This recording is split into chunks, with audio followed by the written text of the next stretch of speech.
Hey guys, it's Luke here again to bring you Acts chapter 22. Acts chapter 21 left us with a cliffhanger. We were just watching Paul be arrested and being brought before the people. The guards basically saved him from being beaten. And as they're carrying him away, he requests that he could speak to the people. And so they allow him to, and Acts 22 takes us into what did he have that was so important that he wanted to say to that crowd. And what Paul does is basically gives a recount of his life. He gives his testimony. A lot of times we talk about a testimony, but it's important to remember that anyone who's a believer has got a testimony as to what God has done in their life. So Paul takes the time and basically recounts what we read back in Acts chapter 9, that he, had been traveling around persecuting the Christians, and that he was on this road headed for Damascus, and how God just appeared to him. The voice called out and said, "I am Jesus, and why are you persecuting me?" And basically, Paul came to his salvation in that time and turned around from what he was doing.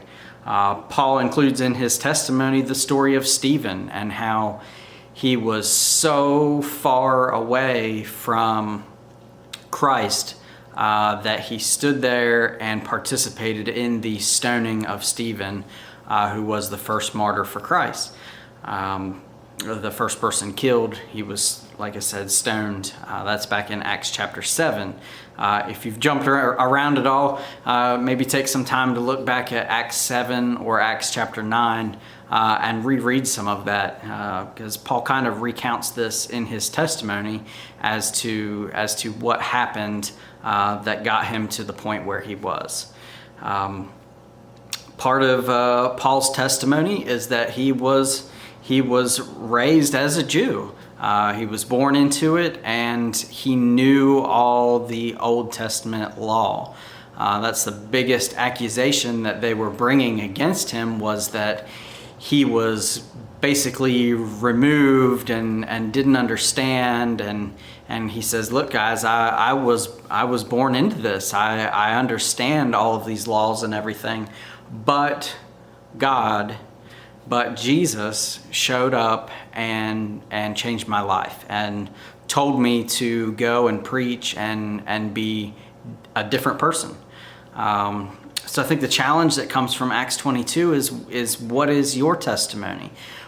Where were you? And I think this example of Saul and Paul, same person, is kind of one of those dramatic, he was putting Christians to death per the orders of his leaders, and certainly had a complete 180-degree turn and then went and preached to the people.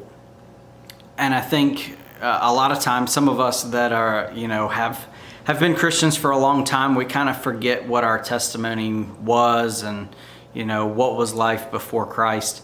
I was saved at a very young age and grew up in the church, and by the grace of God haven't done a lot of crazy things.